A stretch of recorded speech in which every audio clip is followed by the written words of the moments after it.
Dear students, let us continue our learning on the course Data Structures and Applications. We are in the seventh session of the module 2. It is the second part of the seventh session.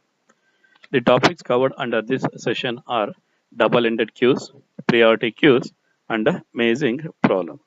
Myself, Dr. Suresha.d from the Department of Computer Science and Engineering from Canara Engineering College, Bantwal, Mangaluru. First, before starting up the double-ended queues, let us recall why we need the double-ended queues.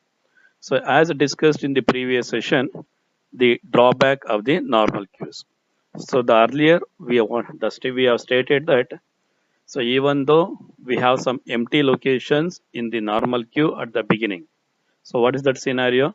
The rear pointer is there at the max queue size -1, but there are some empty locations at the beginning of the queue wherein the front may be somewhere around other than the -1. So in those scenarios, what happens? Even though we have some empty locations at the beginning of the queue, but we are not able to make use of those empty locations, and directly we are stating that queue is full. To overcome that circumstance, we went on different approaches for the queues. So under that one, we studied the implementation of the normal queue. So let us continue our discussion on removing the drawbacks of the normal queue. So let the next method for removing such drawback will be your double-ended queues. So if these double-ended queues, in short we call it as a Deque, is a linear list in which elements can be added or removed at either end but not in the middle. So in the normal queue, what happens? We used to insert the elements at the beginning of, in the end of the queue, what we call that end as a rear end. And the elements are deleted from the front end over there. These are the only two pointers what we used to have. That is the rear end and the front end. The elements are inserted from the rear end and the elements are deleted from the rear end, the front end. So for each insertion, we used to increment the rear value by 1.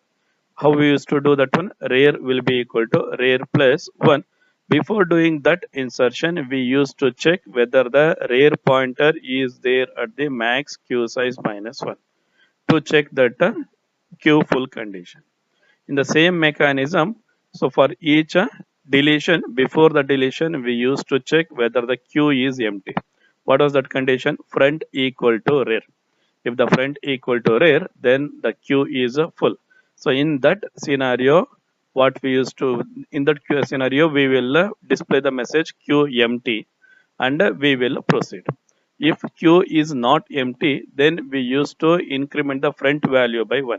So front will be equal to front plus 1. So which will delete the element at the beginning of the queue. And that mechanism was having the drawback of, even though having empty locations at the beginning, we are not able to make use of it when the rear is there at the max queue size -1. So now to overcome that scenario, let us allow the insertions and deletions to the queue from both the ends. That is, now we can perform both the insertions at the rear end as well as the deletions from the rear end. For each insertion, rear will be equal to rear plus 1, and for each deletion, rear will be equal to rear -1. In the same way, let us allow the insertion and deletion at the front end of the queue. So how to do that one? For each deletion, front will be equal to front plus 1, and for each insertion, front will be equal to front -1. So that variation in the normal queue is termed as the double-ended queue. Is termed as the double-ended queue. Fine. Now let us take this.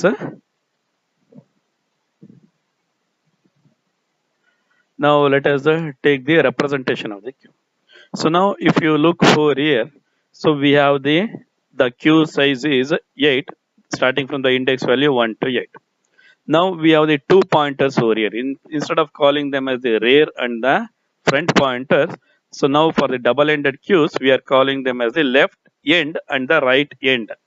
Left end and the right end.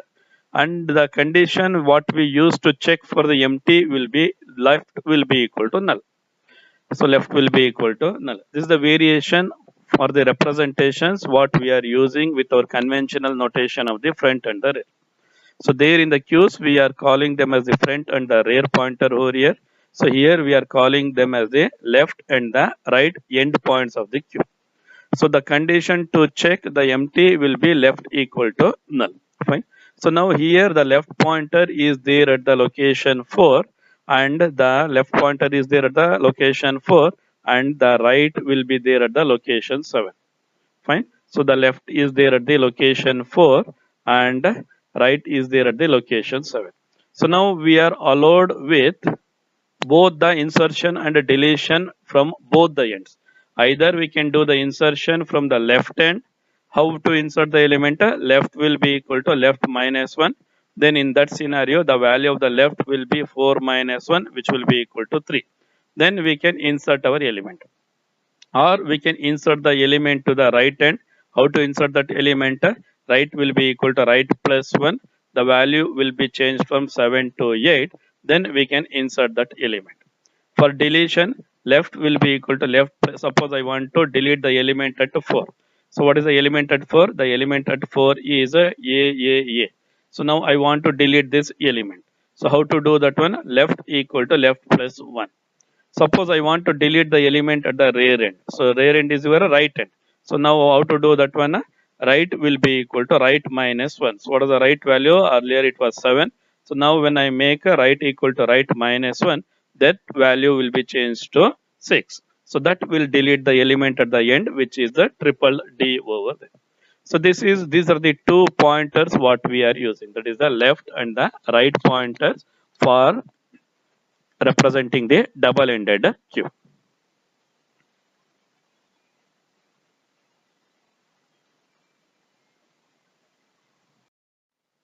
Right. So when we go for the representing the double-ended queue, there are two variants are there.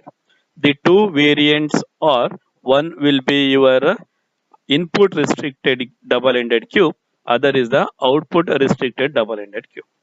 Input restricted double-ended queue means we allow the deletions from both the ends. We allow the deletions from both the ends. That is, deletions can be performed from both the ends. Which are the ends? Left end and the right end. From both the ends, we can perform the deletions. But the insertion is allowed from only one end. So that is the first variant of the double-ended queue. What is that variant? We allow the deletions from both the end of the queue, but we keep the input restricted. What is that restriction over there? We allow the insertions can be performed at only one end. So that we call it as the input restricted double-ended queue. Fine. Then the second variant is output restricted double-ended queue. So in that scenario, what we will do is we allow the insertions from both the ends. That is from the left end as well as the right end. That is, insertions can be performed from both the ends, but for the deletions, we will put the restriction. What is the restriction? Deletions can be performed from only one end. So that representation we call it as the output restricted double-ended queue. So these are the two variants of the double-ended queue. What are those two variants? Input restricted double-ended queue and the other one is a output restricted double-ended queue. So what is input restricted double-ended queue? So deletions can be performed from both the ends, but the insertions can be done from only one end. That we can be in a left end or the right end. Then the next one will be the output restricted double-ended queue, wherein the insertions can be done from both the ends, but deletions can be done from only one end. That will be left to the implementer which end he is to give. That is the left end or the right end. These are the two variants of the queue. Right? Then next. priority queues. Fine. So far we discussed the mechanisms where yes, single queue was there. So what was that single queue? That is the first we have started with the normal queue. In that normal queue, we use the two pointers, front and the rear pointers, and we discussed the implementation of the normal queue, and we learned the what are the drawbacks which were there in the implementation of the normal queue. Right. Then next, to overcome those drawbacks, we went on the variants of the queue. In the variants, we learned the circular queues. Then we learned the double-ended queues. How these double-ended queues and the circular queues help us in overcoming the drawback of the normal queue. And in the double-ended queues, we learned on the variants of the double-ended queue, that is input restricted double-ended queue and the output restricted double-ended queue. Then let us continue our learning on the queues, that is how we can resolve the issues regarding the priority queues. So before moving to the priority queues, let us learn on what are the priority over there. That is, whenever we go for any temple, you might have seen the scenarios as a normal devotee and a special entry over there. If you remember that scenario, those scenarios implementations are nothing but your priority queue implementations. So what happens over there in those scenarios? The one with the higher priority means the people who are there in the special entry, they are allowed to take the blessings of the God first. Then the rest normal entry queue will be people are allowed. In the same scenario, the priority queues will work. Even in our computer systems, when we have the multiple jobs to be processed, so what happens? Some jobs need to be performed first rather than the other jobs. Let us take the scenario of an example. I am executing a program, and in the meantime, the power shut down, and your UP, that is your power supply, that is the backup power supply, is to be get operated first. So now that backup power supply has higher priority than the rather our normal execution of the job. So in those scenarios, we need the backup supply to be on first, then the our normal job is to be get executed. So in those scenarios, we should give the higher priority for switching over the power supply. So that type of implementations, we call them as the priority queues. So that will be accomplished with the help of the priority queues. So in the priority queues, whenever any work or the job is to be scheduled, along with that work, we give the priority over there. Along with that work, we will give the priority over there. So now depending on the priority, we will execute the process or that job is scheduled first. The one with the higher priority is scheduled first. Then if we have two jobs with the same priority, in that circumstance, we go for first in first serve. That is the job which arrived first to that priority level will be executed first. So these are nothing but the priority queues. Fine. So if we go with the formal definition of the priority queue, a priority queue is a collection of elements such that each element has been assigned a priority, and such that the order in which the elements are deleted and processed comes from the following rules. What are the rules over there? An element of a higher priority is processed before an element of lower priority. And the second rule is two elements with the same priority are processed according to the order in which they were added to the queue. Fine. That is, we the one with the higher priority is processed before the element of the lower priority. This is the first circumstance where the elements will have the different priorities. Fine. Then the second circumstance, if we have the elements which are having the same priority. So in that scenario, who comes first? The element which comes first with that priority level will be executed first. Will be executed is nothing but deleted from the list first. Fine. So a prototype for the priority queue is a time sharing system. Programs of higher priority are to be processed first, then the previous programs with the same priority form the standard queue over there. So this is how the priority queues are need to be performed. Now let us go for the representation of the priority queues. So the first representation is one-way list representation of a priority queue. This one-way list representation of the priority queue will maintain three fields over there. So we'll maintain three fields over there. The first will be your information field, means what the data which is there in that element. What the data which is there in that element will be the first field over there. That first field we are calling it as the information field.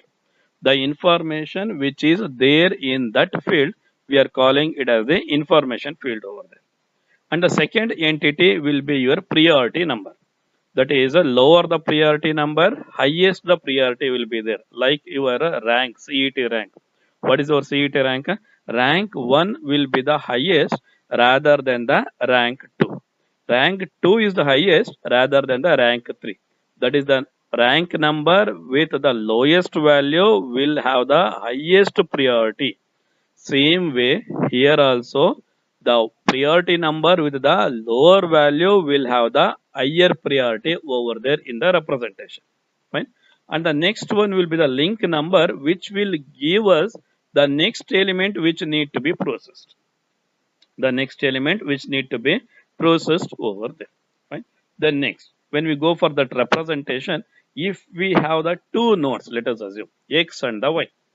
We are having the two nodes. Let the nodes be X and the Y. If X precedes Y, means if X is a processed before Y, means X has higher priority than Y. That is the first circumstance. What is the circumstance? X priority is higher than the Y priority.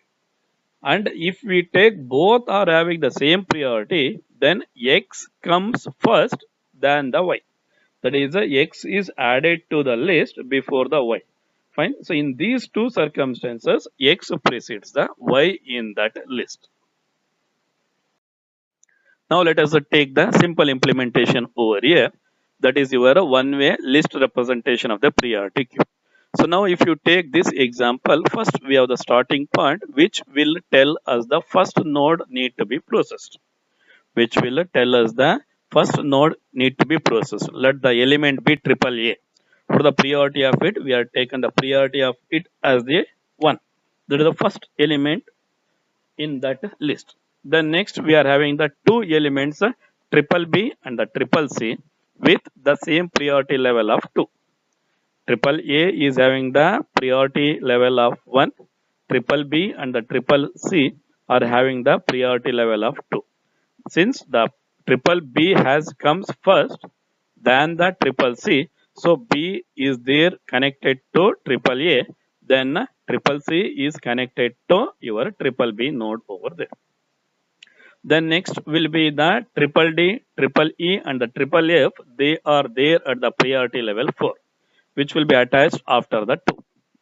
Then next will be the triple G within a priority of 5 over there.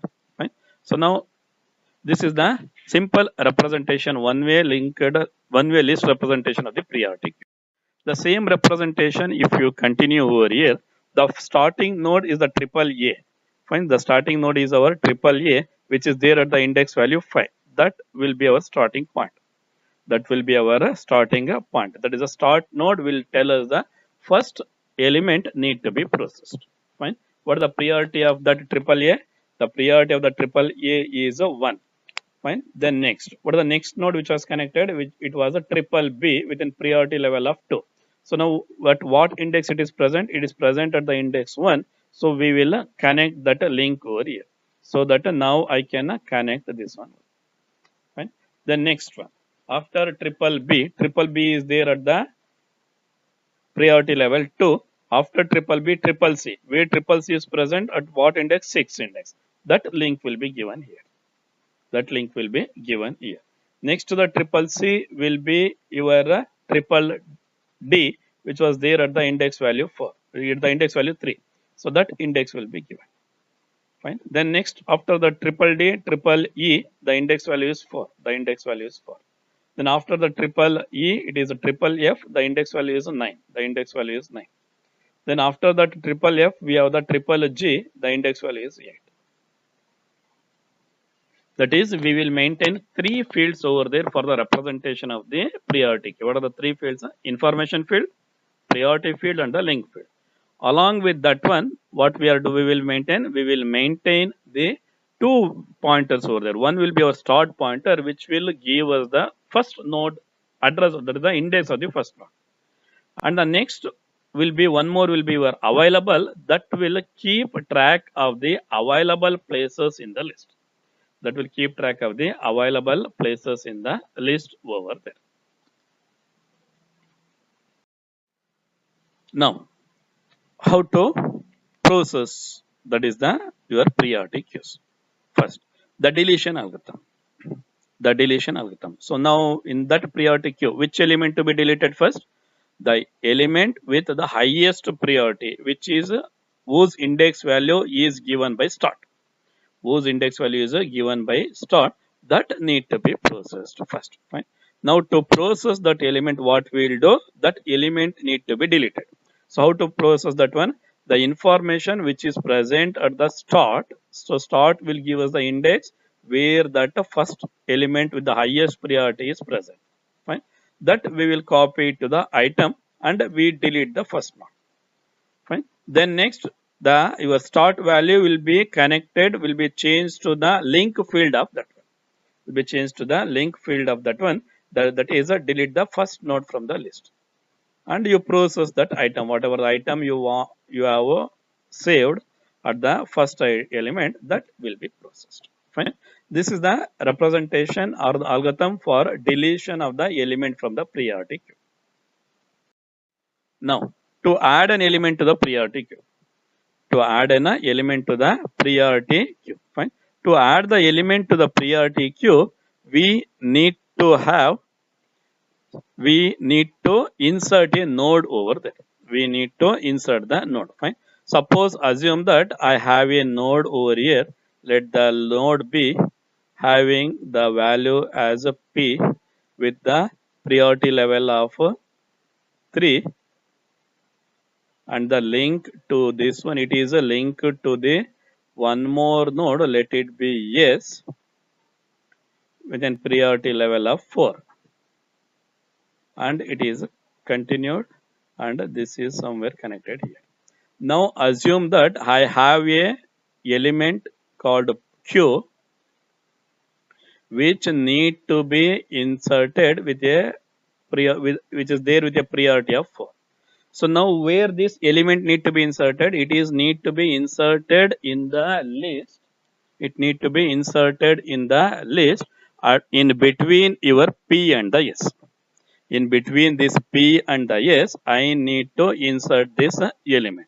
To insert this element, so what we'll do first, traverse the one-way list until we find a node X whose priority exceeds N. So in this case, this is the node.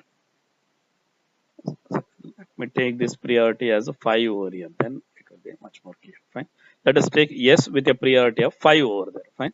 So now, what is the priority of the yes? Yes priority is 5. So now this node is to be connected. This node is to be connected before this yes. That is the first condition. Fine. If you want to find that representation, suppose I have the representation like this. Fine. That is a P priority 3, and the next will be your yes with the priority 4 ended. So now I want to insert this queue with the priority 4. So now in this circumstance, what happening? We are not finding any node whose priority is higher, that is priority number. Priority number is higher than that one. So these are the two circumstances over there. In the first circumstance, what we have? We have a node whose priority exceeds our priority number exceeds our inserting node. In the second case, what the second case we are having? The second case where we won't find that element. In this circumstance, we take the previous node, and the link of that previous node is connected to this queue. And this queue node will be link of this one is connected over here. and this will be removed. This will automatically remove. So that is the first circumstance. In the second circumstance, the link of the last field will be connected over here. This is how we go for inserting the element to the priority queue. In the one-way list representation. In the one-way list representation, this is how the elements are inserted to the queue. So now what we have earlier, this is our word list. Now I want to insert this triple X with a priority value of 2. So now where it is to be inserted? It is to be inserted between this 2 and 4. Fine. Because the 2 are already we are having the elements with the priority of two elements, triple B and the triple C. So now after this one, I need to insert this element. So now let me call this element as the previous element. Fine. This is my current element. So how to do that insertion? Previous of our link field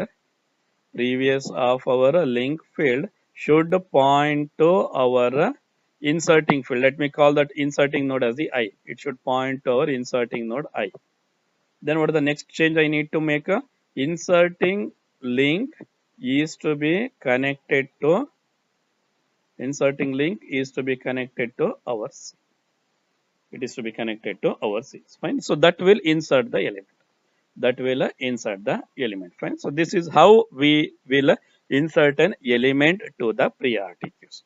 This is how we insert the elements to the priority queues. Fine. The next one, array representations. Array representations are nothing but your two-dimensional array representations we will have.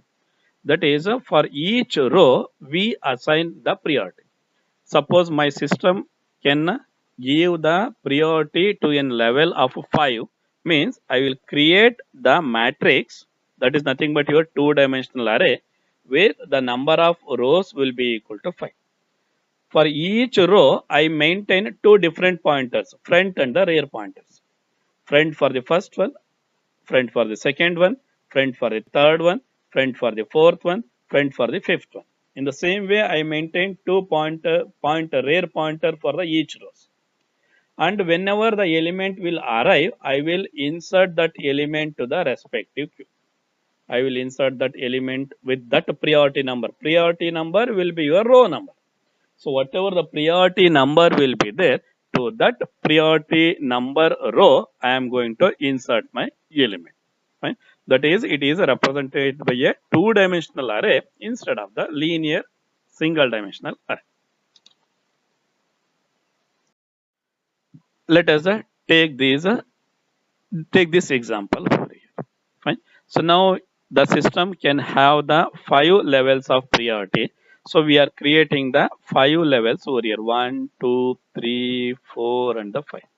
And for each row, we maintain a different pointer for the front and the rear. Fine. So front at 2, rear at 2, this location. We have only one element. Then next, front will be 1, that is the row number 2. Front 1, row 3. The rear will be 3, means 1, 2 and the 3. Then next one, third one, no elements are there. Front equal to 0, rear equal to 0. Then fourth row, the front is there at the 5 here. And the rear will be there at the 1 here. That is, the elements will be 5, 6 and the 1. Then next, fourth last one, that is your triple G. That is nothing but your only one element is present. That is a circular representation of the two-dimensional array. Means if we have fixed the size each, that is the size as 6. After 6, we roll back to 1. After 6, we roll back to 1. Fine. In this implementation, since the index values are starting from 1, for the empty conditions, we are using 0. Since the index values are starting from 1, the empty locations, we are starting with the value 0 over there. When it is starting at 0 for our normal representation, we used to have the -1 over there. We used to have the -1 will be used over there. So this is how we represent the priority queues. Fine. The next one, in the array representation of the priority queue, that is the implementation of the array representation of a priority queue. Fine. So in this mechanism, what we'll do first, the algorithm is for deletion of mechanism. This algorithm deletes and processes the first element in the priority queue maintained by the two-dimensional array. How it will be processed? First will be your elements of the first row. Next will be the elements of the second row. Next will be the elements of the third row. Next will be the elements of the fourth row. And next will be the elements of the fifth row. Fine. First, find the smallest k where the elements are present, where the front of k is not equal to null. Where the front of k is not equal to null. Take that element and delete that element. How to delete that element? It is a what we have used for our circular queue. That is a front equal to front plus 1. Delete it. Take the next, in the same way you can take the next element and you can process it. Fine. Next, to adding that element. So now we have your along with the element we used to give the priority number. You go to that row. You go to that row, that is the row M, and you insert the element. How to insert the element? Just putting rare will be equal to rare plus 1. That value is going to insert your element. The references for this presentation are taken from the textbooks, that is from Fundamentals of Data Structures in C by Helis Horowitz and Sartaj Sahni, and data structures from the Sham Outline series. Thank you.